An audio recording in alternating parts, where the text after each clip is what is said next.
They say Thailand is the land of smiles, a place of temples, tropical islands, and timeless culture. But beneath the golden rooftops and serene beaches lies a very different story. One whispered by tourists, hidden behind neon lights and unspoken rules.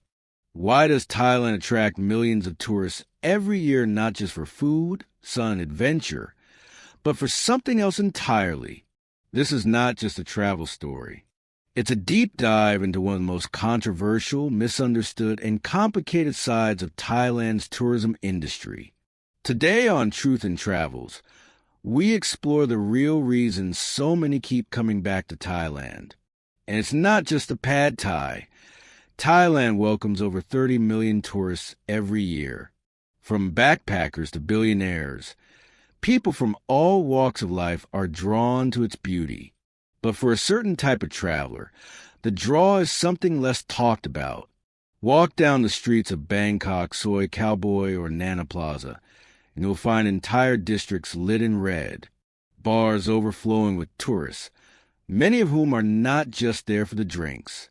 In Pattaya, an entire city has become a global symbol of adult nightlife.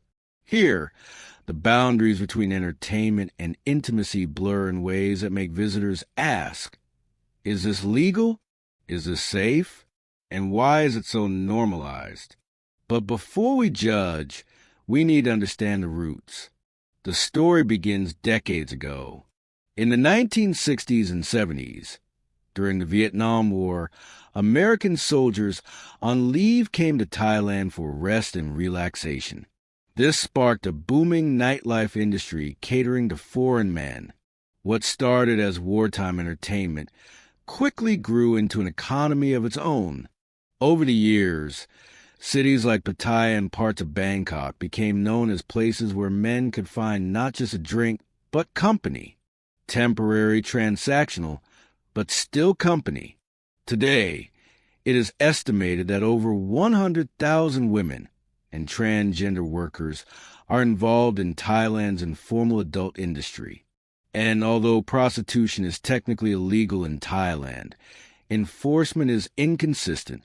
In reality, the trade is openly practiced and, in many cases, silently accepted. On paper, Thai law bans prostitution. The Prevention and Suppression of Prostitution Act prohibits the buying and selling of sex. But in practice, the line is blurry. Bars openly advertise bar fines, payments made by customers to take a worker out for the evening. These fines do not technically include sex, but the understanding is often clear. Police raids do happen, but rarely in major tourist zones.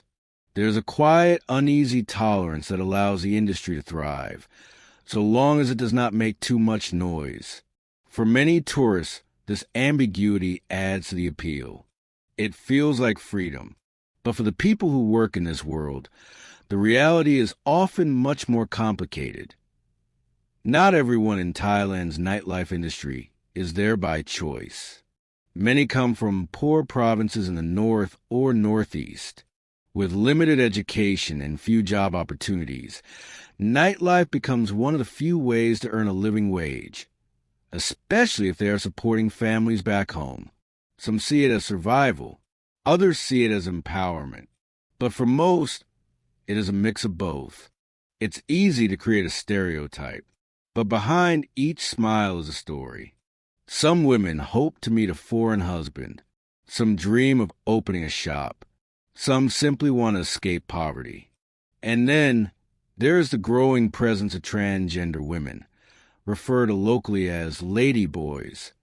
Thailand is one of the few countries where trans workers are highly visible and even celebrated in certain circles, yet still marginalized in others.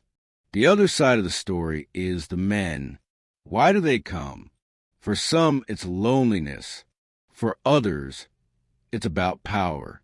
But often, it's something more subtle. Connection without commitment. A temporary escape from complicated lives. Many are middle-aged or older. Some are divorced, others retired. In Thailand, They find something they feel is missing at home: attention, affection, fantasy. Some fall in love and send money regularly. Others come and go like the tide. There is no single profile, only patterns. This informal industry brings in billions of baht each year.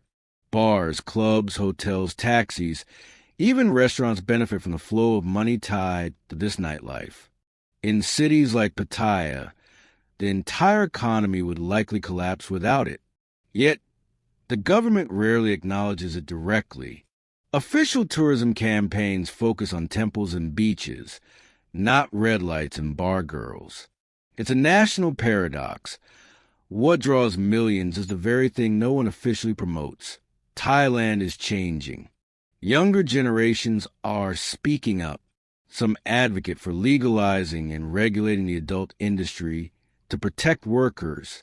Others want to eliminate it entirely. New forms of tourism, eco, wellness, cultural, are gaining ground. But the nightlife industry remains resilient. It adapts. It survives. And the foreign men, they keep coming. Not all are predators. Not all are broken. Some are simply searching for love, for escape, for something they cannot explain. Thailand is not just one thing. It is beauty and struggle, serenity and chaos. It's a country that welcomes you with a smile, but asks you to look deeper. Behind every bar light is a story. Behind every transaction, a human heart. And behind every tourist journey, a question: what are we really searching for? Thank you for watching Truth in Travels. If this episode made you think, don't forget to like, share, and subscribe for more untold stories from around the world.